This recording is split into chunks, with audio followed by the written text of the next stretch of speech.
Khatija, good afternoon, and a very good afternoon to all of you students. Today, it will be a great surprise for you. Why? Because I have brought something new for you today. And this new is English in India, Unit 6. You have always been confused, students, that what will happen with the new units, how we will cover it. No books available in the market, nothing. How, which type of questions will come? So I have told you that it is just a hit and trial for the first examination because these are all new units. Unless and until एक exam हो नहीं जाता तब तक ये पता करना बहुत मुश्किल है कि वो क्वेश्चंस कैसे पूछेंगे. But still, I have researched and did a lot of homework for you students so that at least you should know what is this Unit 6 about. And since you are aware of our new syllabus, that Unit 6, English in India, History, Evolution, and Futures has been introduced. So what is this English in India? So a brief understanding of these things or this chapter or this unit is very important for all of you. You must be wondering, कि इसमें है क्या, पढ़ना क्या है? And as we have been studying English literature, you all have been a student of English literature from so many years. And we as professors or our great professors who have been teaching since past decades, but still today even students don't realize the importance of English language for studies. This unit gives you the background of how English language came into existence post independence era and how it has uplifted our modern Indian culture. हमारे modern Indian culture को किस तरीके से English language ने uplift किया है, हम कहां थे और कहां आ गए, and why English language has become a need of the hour for every professor, for every teacher, for every student, and for everybody. Since the role of English language students in our nation is very important to understand the importance of literature. Before studying in any country, the literature of that country, to realize the importance of the history and its evolution is very important. So what NTA NET or UGC NET has done, that is why I think that they have introduced this unit to make you understand, to make understand the entire country's students that this is a very important subject.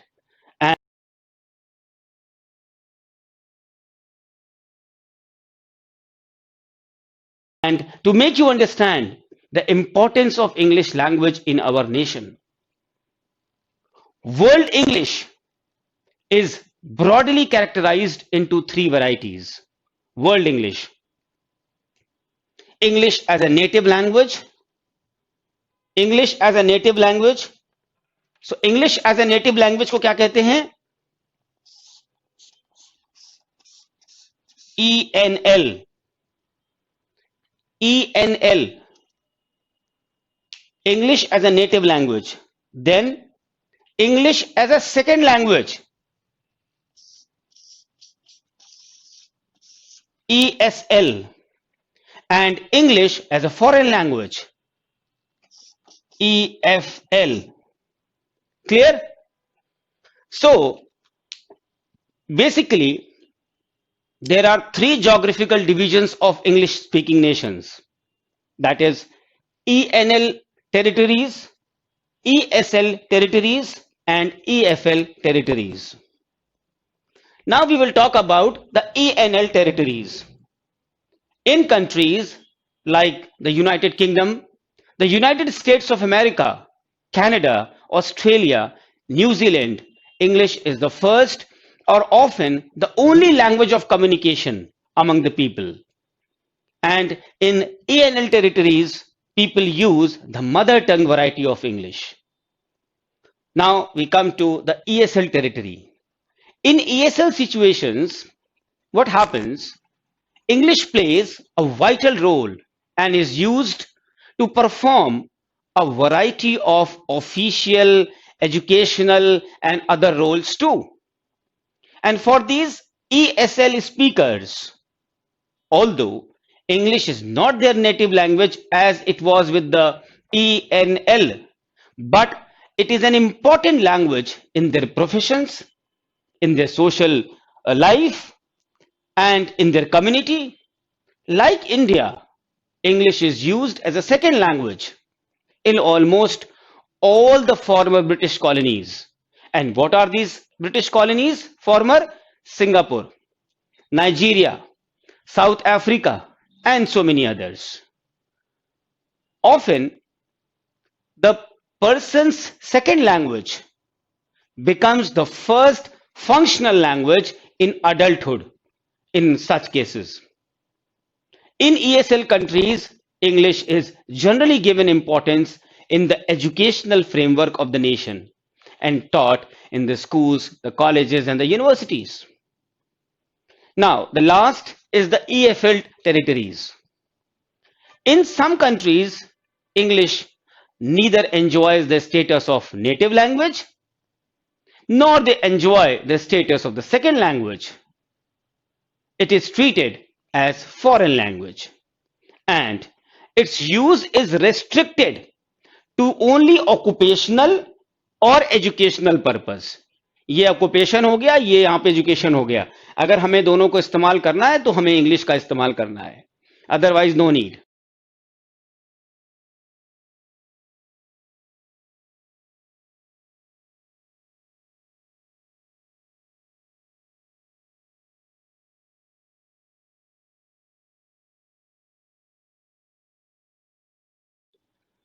In countries like China, Japan, English is taught and learned mainly for the reasons of trade and business, and it does not have any role to play in the social interactions.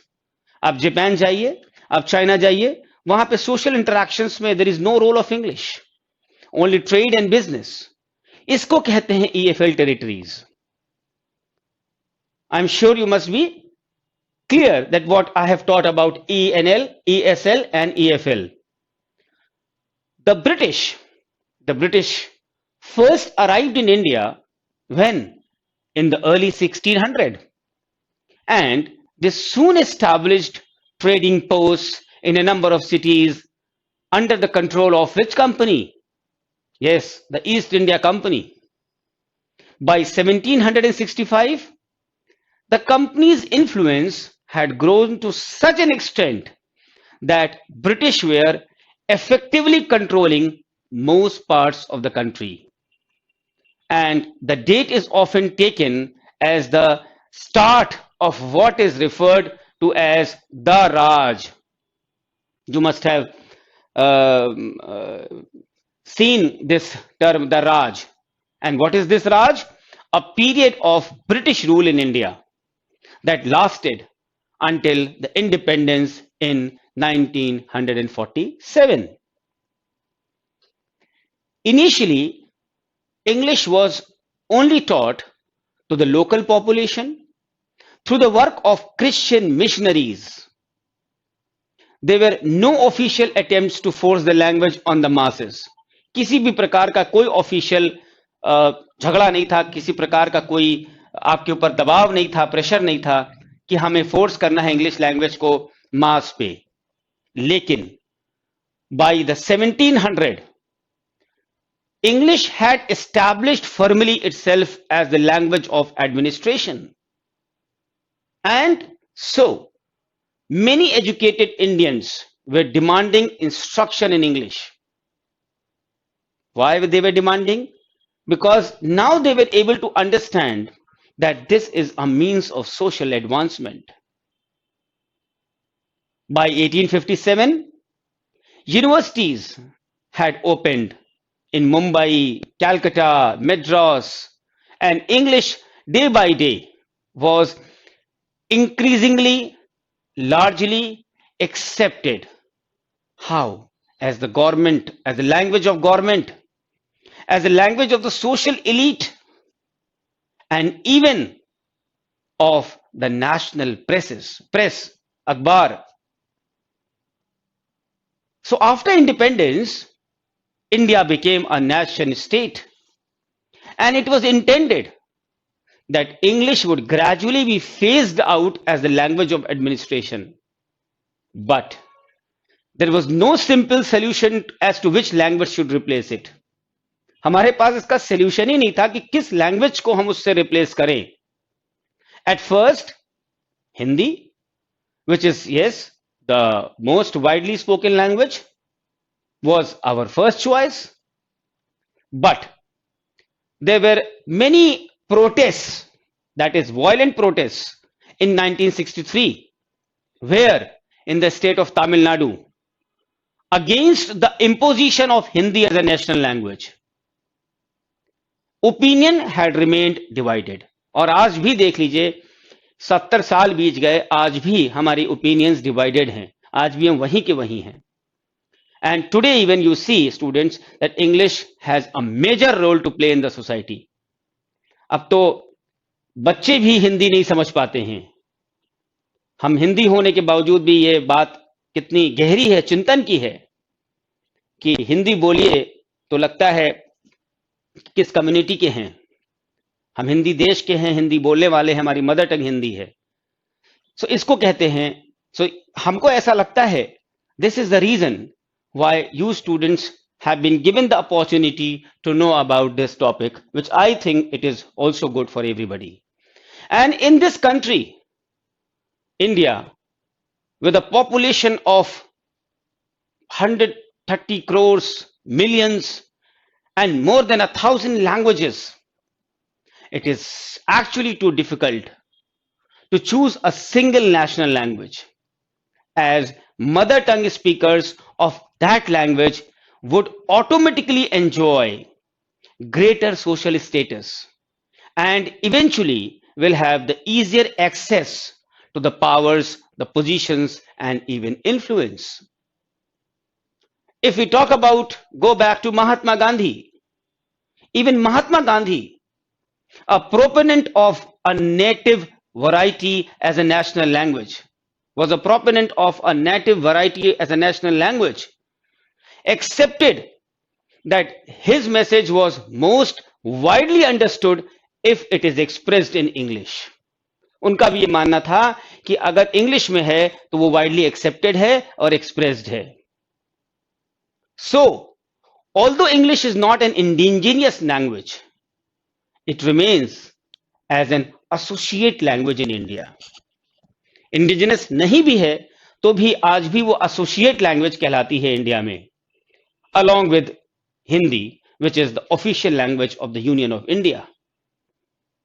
And yes, 18 national languages such as Bengali, Gujarati, and many more. Despite a lot of pressures, a lot of continued pressures from the nationalists, English remains at the heart of Indian society. अभी जिसके बारे में हम लोग ने discuss किया कि देख लीजिए इंग्लिश का क्या हाल है.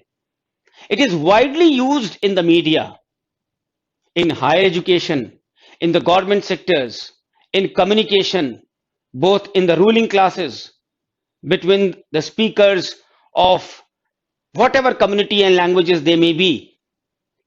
And if we talk about some of the recent surveys, approximately 4 to 5% of the Indian population use English.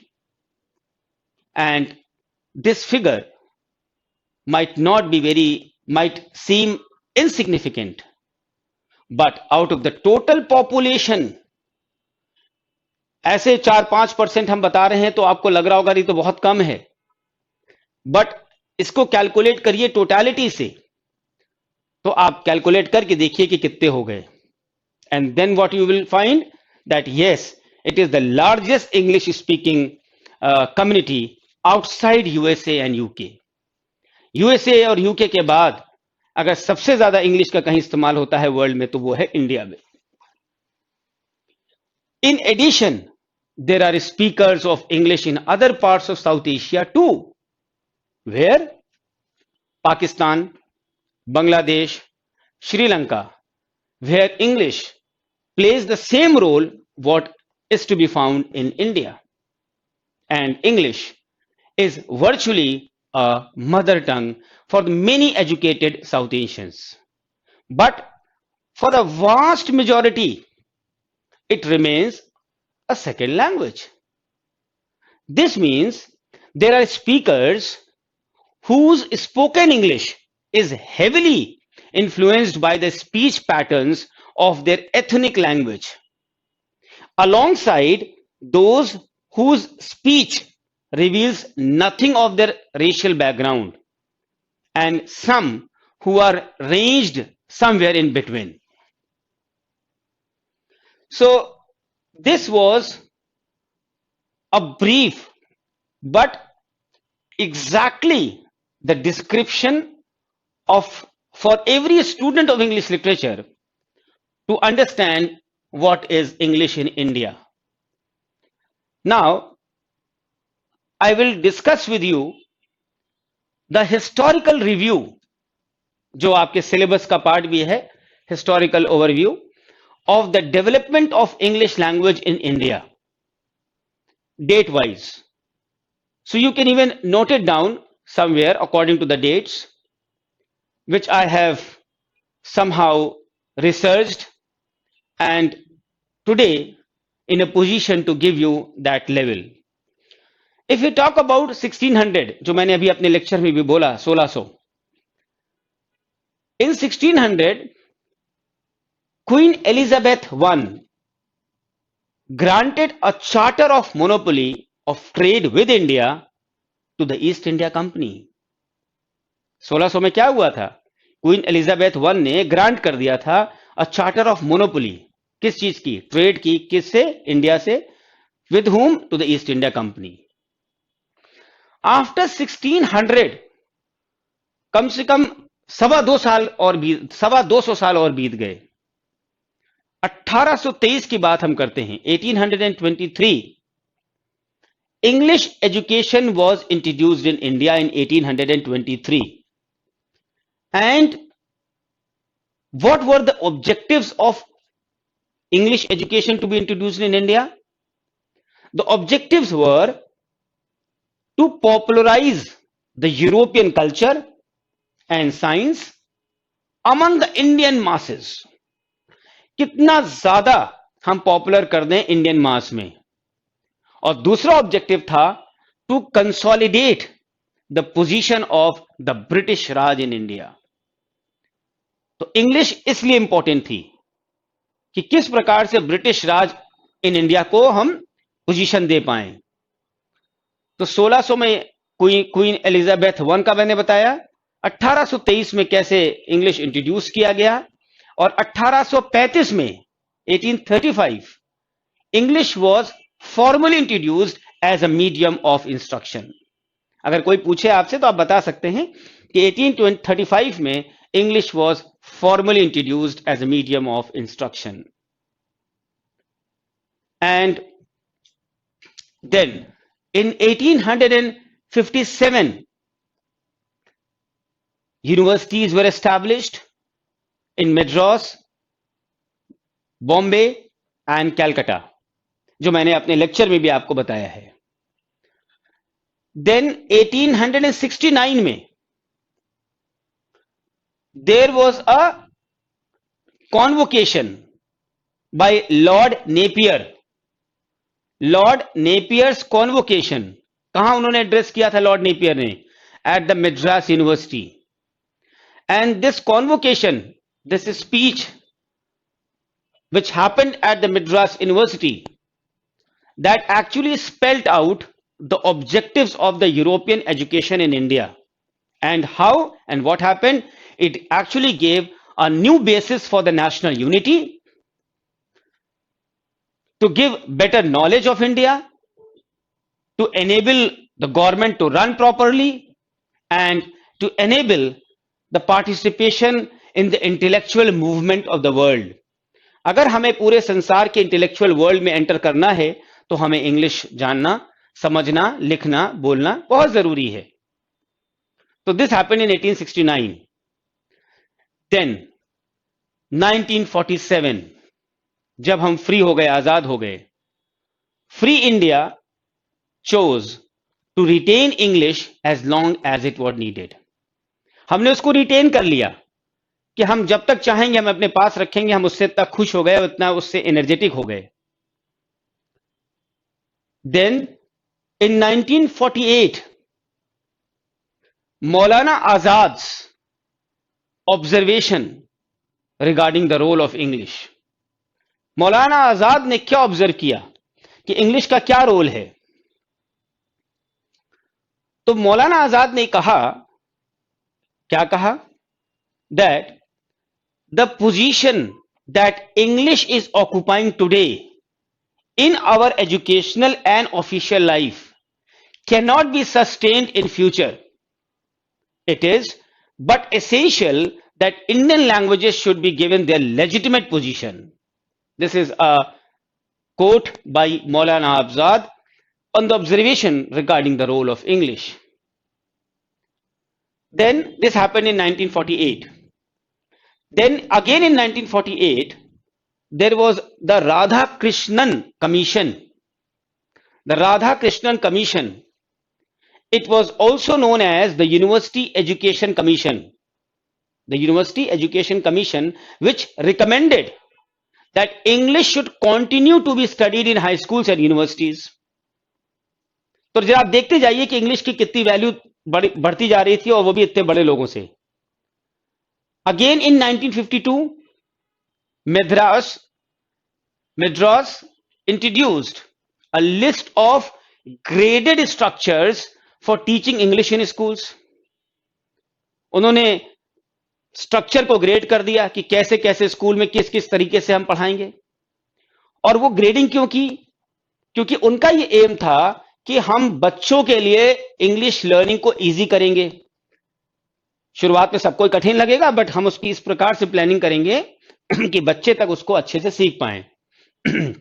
And the people who were experts in this field, they identified the basic structure in English. So this happened in 1952. Then again in 1952-53, the Madras English Language Teaching, जिसको हम short में कहते हैं MELT. M मतलब Madras, E मतलब English, L language and T teaching. The Madras English Language Teaching campaign किया. उन्होंने भी एक कैंपेन किया. इन्होंने ये कैंपेन किया कि जो स्ट्रक्चरल सिलेबस था, the structural syllabus prepared by the institute of education, that is London, was introduced in Madras in 1952. For which campaign? For this MELT campaign. और इस ट्रेनिंग में, इस पूरे बहुत बड़ा काम था ये, इस ट्रेनिंग में करीब करीब 27,000 टीचर्स लगे थे, इन्वॉल्व हुए थे एट द प्राइमरी लेवल, और it was actually a great effect. Then in 1954, आपने एक वर्ड सुना होगा ELTI. ELTI, what is the full form of ELTI? English Language Training Institute. यहां से डिग्रियां भी, डिप्लोमा भी लोग करते हैं. ELTI सेट हो गया, and the first center was at Allahabad. आज भी इलाहाबाद में ELTI का बहुत बड़ा गवर्नमेंट का सेंटर है, जहां पे बच्चे दूर दूर से आते हैं पढ़ने के लिए, और उनको डिग्री डिप्लोमा मिलता है, एंड दे आर प्लेस्ड. बहुत बड़ी अच्छी डिग्री मानी जाती है ELTI की. This is in Allahabad. तो देखिए एक और स्टेप आगे बढ़ा. Because Allahabad is my home city, I am from university of Allahabad, so this centre I know very well, and I have visited also this centre. It has a huge and a very beautiful and a very grand library for the students of this field.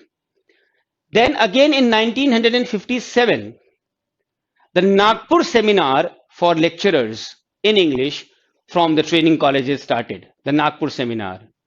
And this Nagpur seminar, they came up with the recommendations. Recommending what? for a 6-year course in English, for a 6-year course in English, which involved 3000 words and 3000 structures. तो देखिए एक ahead ये लोग और आगे गए. Clear? So how we are moving ahead in the field of English, you are very well able to see. Now 1958 आपने उसका भी नाम सुना होगा, जिसको आज की डेट में हैदराबाद में कहते हैं इफ्लू, EFLU.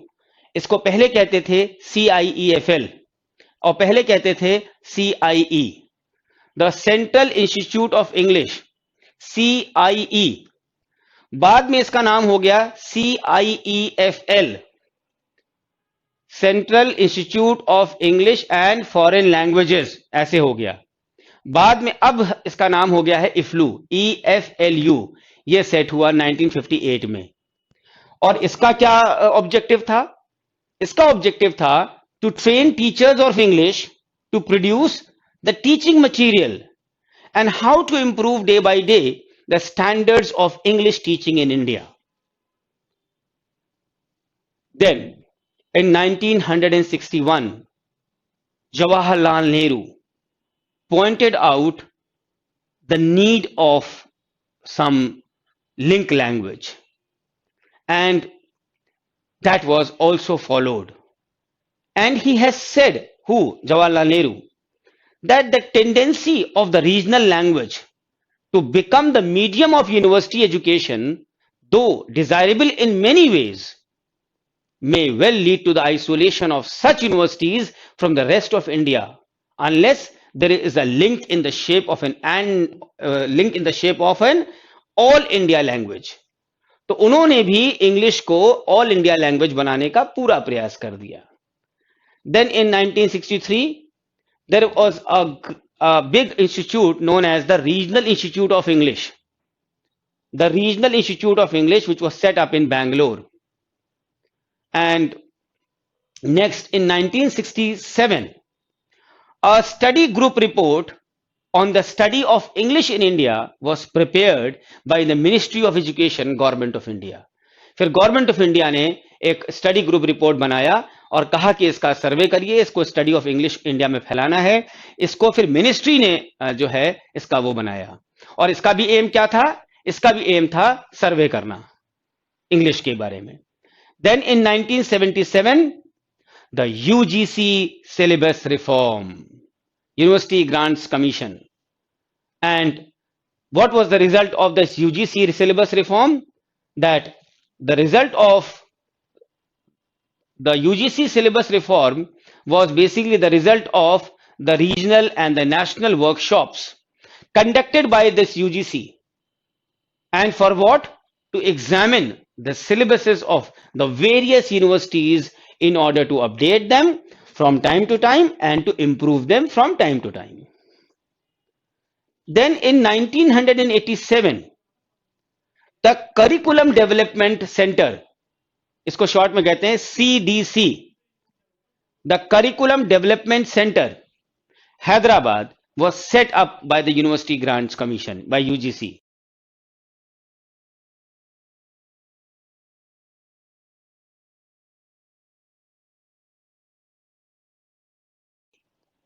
और इसका क्या फोकस था?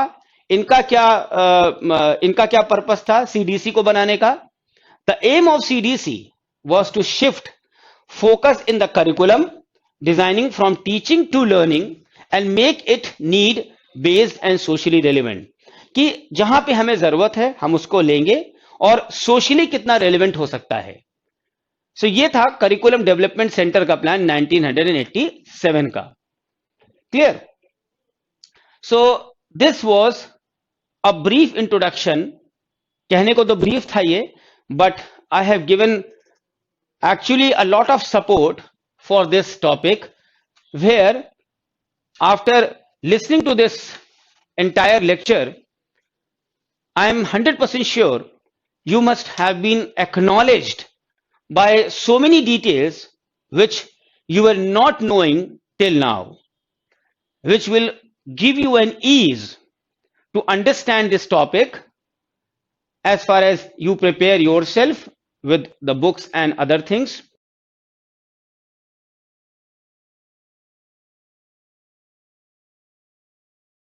जिसकी बुक्स प्रॉपर मार्केट में तो है नहीं अभी, and I am preparing it slowly and steadily, which I'll be also providing you. So students, I hope that this brief introduction, which was not brief but it was very detailed, you would have liked it. So now I would just like to have some messages from your end on my screen, so that I may be able to see you that how many students are here with me and have they understood this lecture. So I'm waiting for your messages. So before I will start the next which I was already going on through this.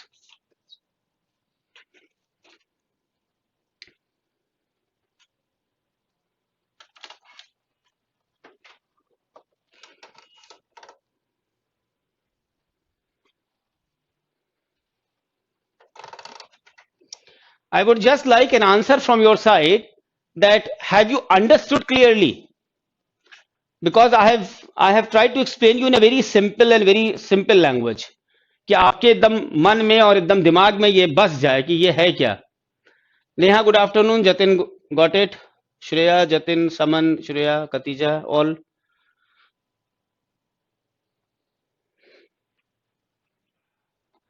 I'm waiting for your students' messages that did you understood all this details?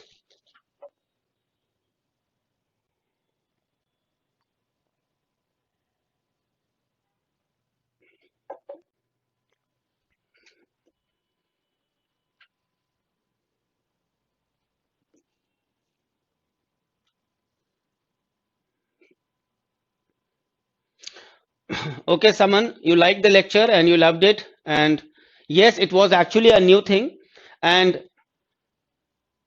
this is surprising for our Indian students also, that despite that we are all English literature students, they are not aware of the details which everyone should know as a student of English.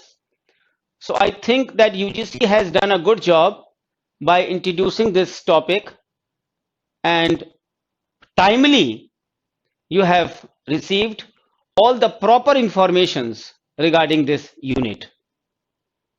Hope you must have liked it well. So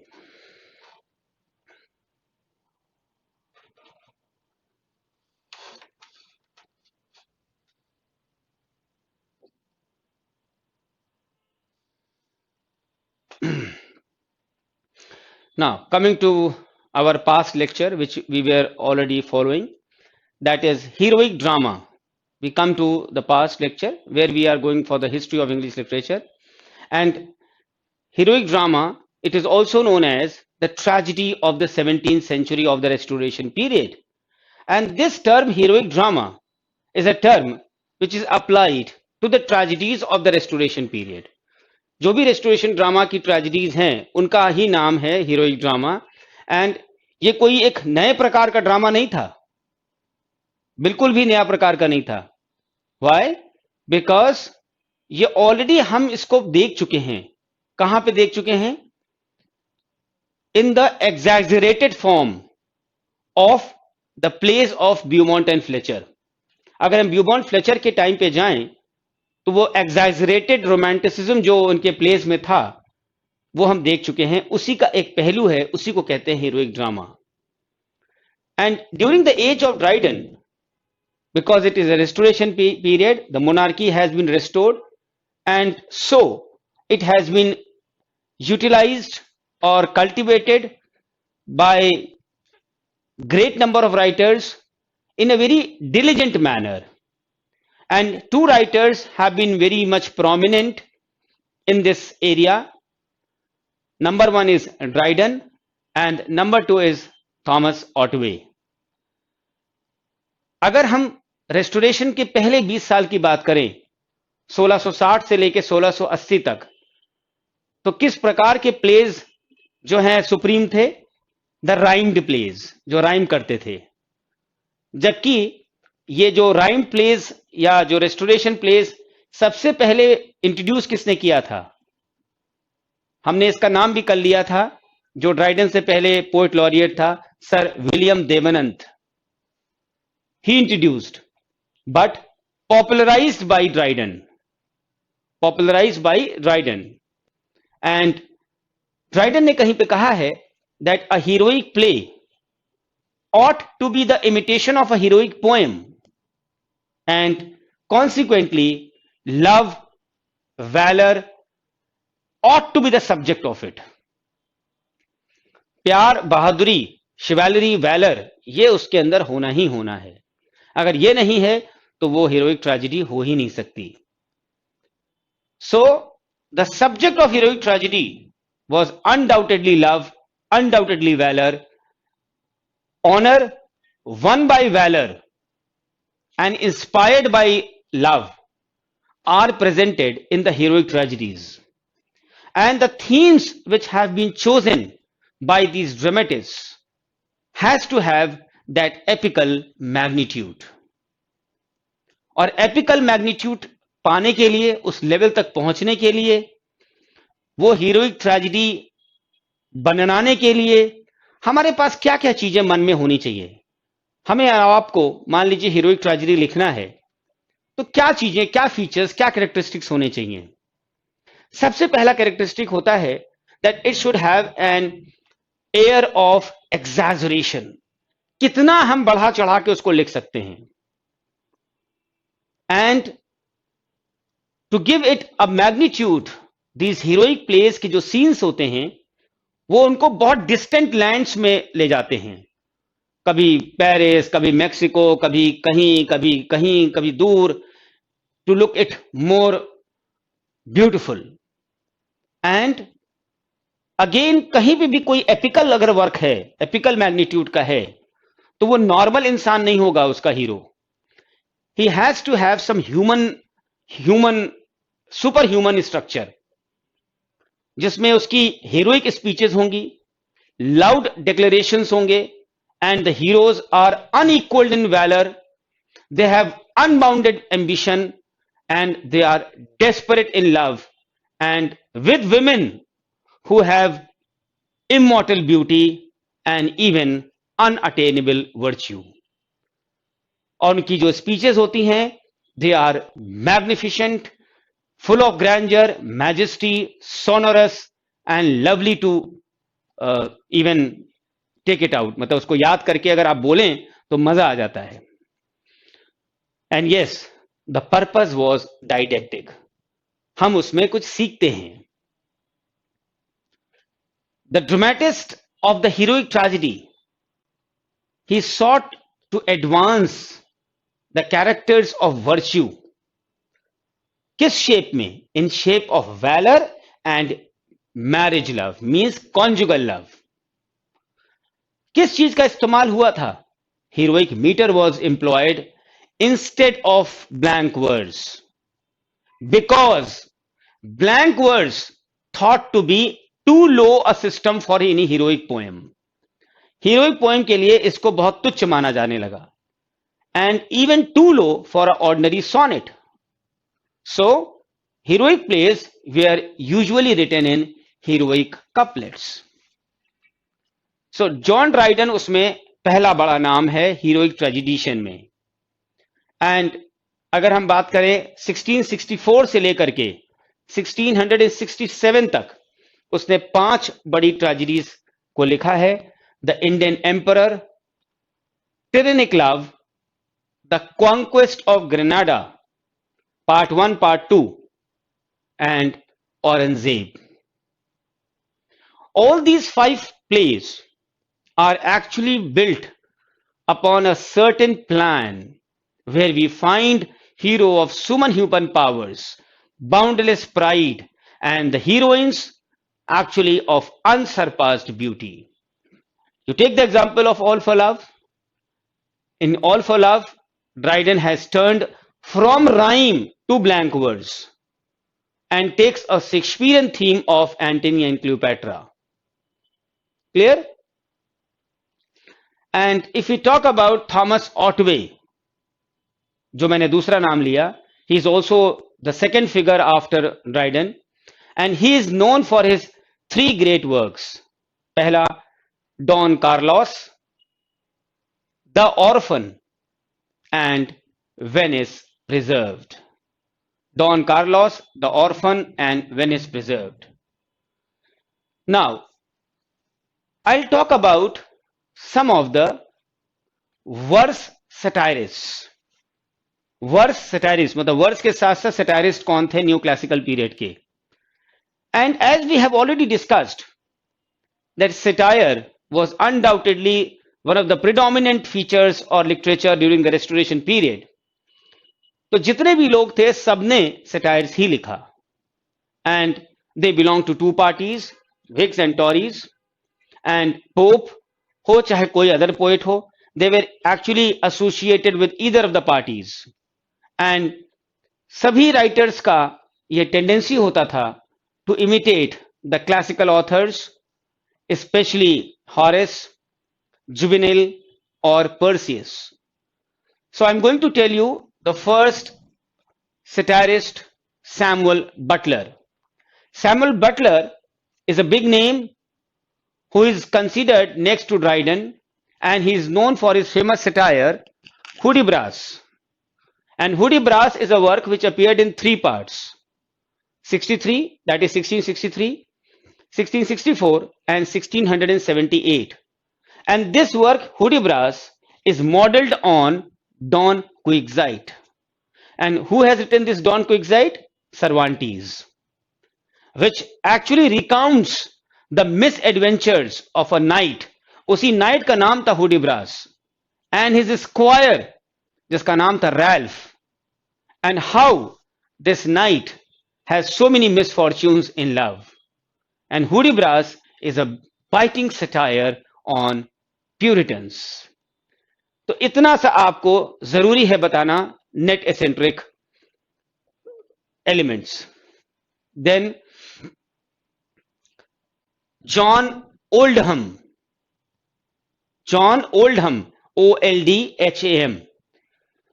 suppose करिए question पूछा किसी ने, who is considered to be called the English Juvenal, और option दे दिया आपको.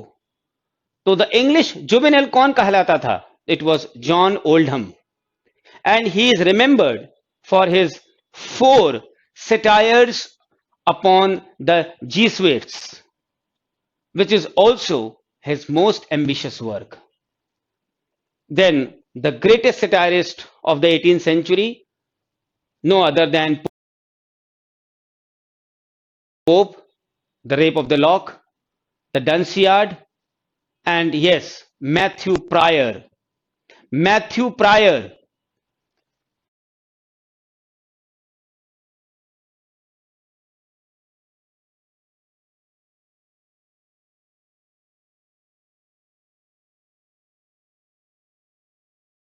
His work is The Progress of the Mind. It is full of witty turns, full of humor, and is written in octosyllabic couplets. Clear? So, have you written all these things in your diary? Because these are very important. यहां पे मैं एक चीज आपको और बताना चाहता हूं कि लंदन में लंदन की 2 कंपनीज थी जिनको कि लाइसेंस दिया था राजा ने. एंड एक कंपनी का नाम था किलीग्रू कंपनी.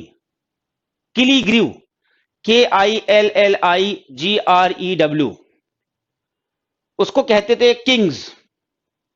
और एक अभी जिसका मैंने नाम लिया था थोड़ी देर पहले, विलियम देवानंद. तो विलियम देवानंद की कंपनी थी जिसका नाम था Duke of York. They were established under the kingship of Charles II.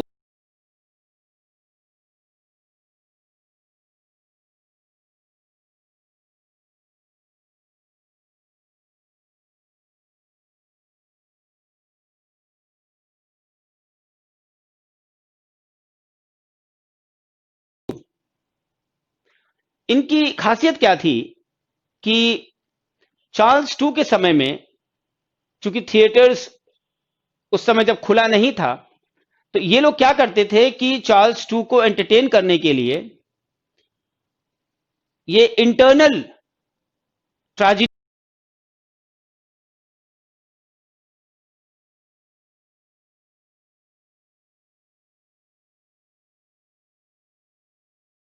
को कॉमेडी बना के पेश करते थे। And in the regime of Charles to Shakespeare के प्लेस को भी स्टेज किया जाता था एंड उनके जो प्लॉट्स होते थे, उनकी लैंग्वेज और उनके मॉरल्स, उनके को उसको ट्रिम कर देते थे इन लोग, William Davenant and Killigrew. Why they used to trim the morals, the language, the plots, so that it should suit the fashion of the day as required by the king. For example, आपको पता है या नहीं मुझे नहीं पता, एक नाम है नाहम टेट, NAHUMTATE, नाहम टेट। 1681 में उसने लिखा है किंग लियर का version. In Nahum Tate's 1681 version of King Lear, Cordelia survives to marry Edgar and the only tragedy to have survived the theatre at this time was Thomas Otway's Venice Preserved. तो कभी कोई पूछ ले कि King Lear किसने लिखा है, मतलब ये किसका और वर्जन था, तो आपको पता होना चाहिए नाहम टेट का। So these are the minute things which is important. और यहां पे आप जो क्लास कर रहे हैं, इसका सबसे बड़ा जो फायदा है वो ये है कि आपको ये पता चलता रहेगा कि नेट की पढ़ाई करने कैसे होती है। It is not only reading all the time. Now we come to the comic writers of this time. The comic writers are Sir George Itherje, William Wycherley, Sir John Vanbrugh, Sir Charles Sedley, etc. Now I'll tell you the details of them. John Dryden, as we have already discussed, but we have not discussed his comic part. He has written a play known as An Evening Love, जिसका subtitle है the mock astrologer. It is a comedy in prose which was performed before Charles two, and one of his other play is also known as secret love.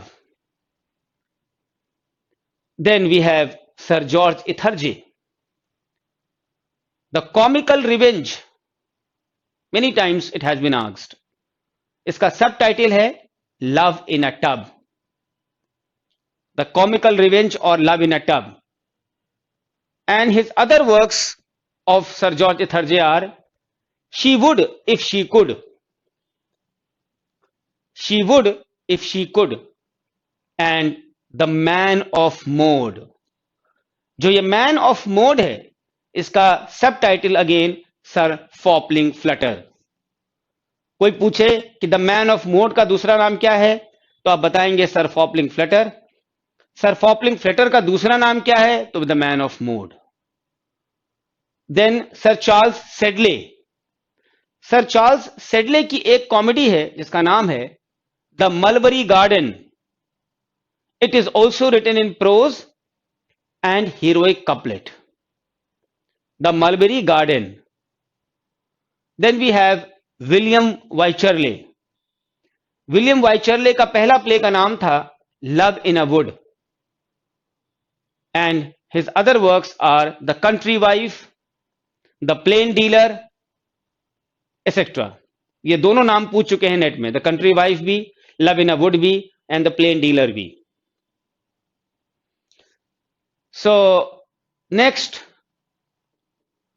one of the greatest man in this section, William Congreve.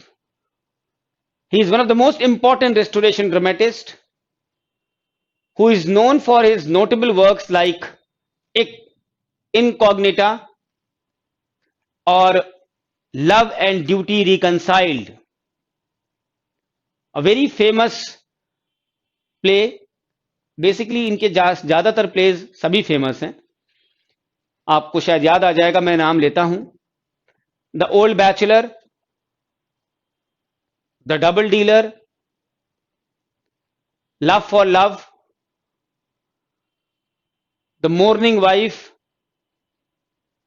And his masterpiece the way of the world. यहां मैं आपको यह बता दूं थोड़ा सा कि जैसे एग्जाम अभी पिछले बार में भी मैंने देखा कि उसमें एक लाइन आ गई थी, उसमें स्टूडेंट्स को यह बताना था कि कॉन्ग्रीव के कौन से प्ले में से यह लाइन है। अब हमें यह बताइए कि स्टूडेंट्स ऑल ओवर इंडिया क्या लाखों वर्क्स पढ़ पाएंगे? हजारों भी नहीं, लाखों। Suppose if you come to William Congreve only और उसने 10 प्ले पढ़ा है, लिखा है, और सभी इंपॉर्टेंट है, चाहे वो ओल्ड बैचलर हो, डबल डीलर हो, लव फॉर लव हो, वे ऑफ द वर्ल्ड हो, क्या इट इज टेक्निकली पॉसिबल कि पूरे पूरे ड्रामास को एक एक लाइन आप पढ़ के उसको याद रख पाए कि ये किसका और किसने लिखा है और किसने बोला है? इसी को कहते हैं टेक्सचुअल क्वेश्चंस। जो आप सबका कंफ्यूजन है कि सर टेक्सचुअल कैसे करें, तो हमारा सिंपल से एक आंसर है कि टेक्सचुअल क्वेश्चंस सिर्फ भाग्य पे है। इसको शायद गॉड की परिभाषा में भी उसके पास भी आंसर नहीं होगा। और अगर आप समझदार हैं तो हमारी बात समझ जाएंगे कि टेक्स्ट को कोई कंट्रोल नहीं कर सका है, तो हम और आप कैसे कर लेंगे? It is just a process. आपका भाग्य अच्छा है, आपने 10 प्लेस पढ़े या 10-20 बुक्स पढ़े, आपको उसमें से 3 क्वेश्चन मिल गए। हमने 100 टेक्स्ट पढ़े, हमें एक क्वेश्चन नहीं मिला। So what should I do and what you should do? तो सिंपल आंसर। और मैंने एक बार बहुत पहले फर्स्ट लेक्चर में बताया था कि हमेशा मेरा टारगेट होना चाहिए कि हम कट ऑफ के पास पहुंच जाएं, and still I have a lot of margin to leave. बस वही कर सकते हैं। Next his John Vanbrugh. John Vanbrugh ने लिखा है द रिलैप्स, जिसका दूसरा नाम है the Virtue Endanger, and the Provoked Wife. ये कई बार नेट में क्वेश्चन में आप देखेंगे आ चुका है। Who has written the Provoked wife?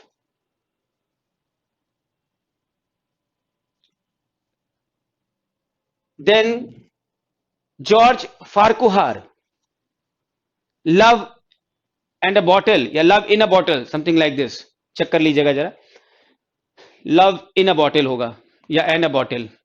And then the Recruiting Officer, ये भी पूछ चुके हैं। द ब्यूइक्स स्ट्रैटेजम, ये भी पूछ चुके हैं, जो जॉर्ज फार्कुहर का मास्टरपीस है, the Beaux Stratagem. Now Colley Cibber is also a big name. Colley Cibber, what is the name of that work which is often asked? A short view of immorality and profaneness of the English stage. A short view of immorality and profaneness of the English stage by Colley Cibber. और एक लिखा है she would not, she would not. It is also a comedy. Thomas Otway मैंने आपको बता ही दिया। Then there is Nathaniel Lee. Nathaniel Lee, इसने लिखा है Nero the emperor of Rome, ये भी पूछ चुके हैं। And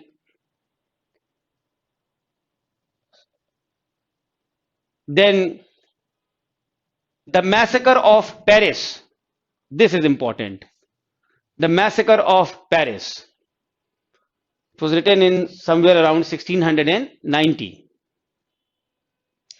So these are the important writers.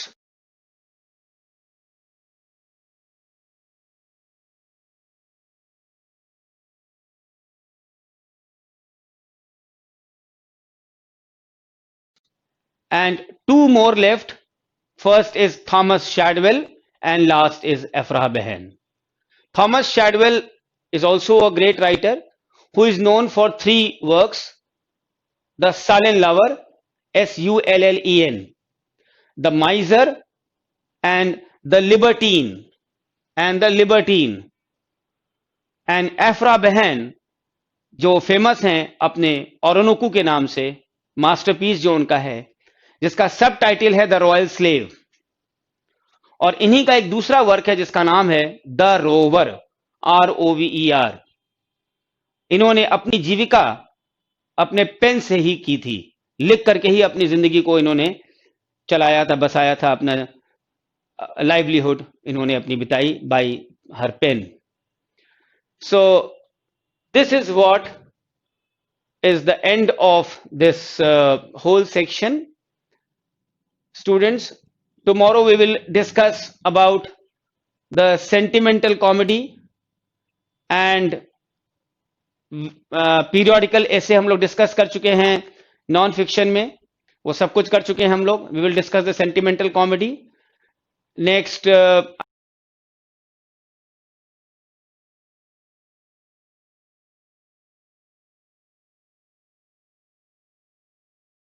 I think comes Jonathan Swift वगैरह सब हो ही चुका है नॉन फिक्शन में। एंड और क्या आएगा इसके बाद?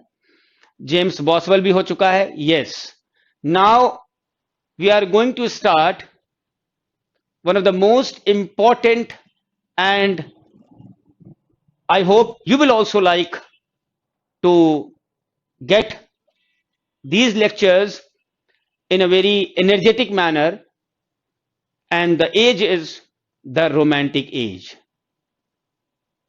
इससे पहले हम थोड़ा सा पढ़ेंगे, पहले मोनार्कीज पढ़ेंगे रोमांटिक एज की, उसके बाद precursors of the romantic age, and then we will come to the romantic period. Precursors पढ़ना बहुत जरूरी है, तभी हम समझ पाएंगे कि रोमांटिक एज आया कैसे, और उसका पूरा हिस्ट्री ज्योग्राफी हम आपको बताएंगे। तो आप अपनी पढ़ाई उधर से ऑन रखिए, इधर से हम आपको पूरा नेट सेंट्रिक सिस्टम देते जा रहे हैं। कोई क्वेश्चंस हो तो हमसे आप पूछ लीजिए व्हाट्सएप पे, अरे ये मैसेज बॉक्स पे।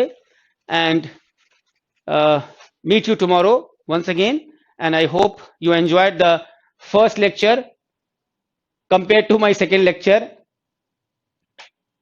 much more, and revise those things. Thank you.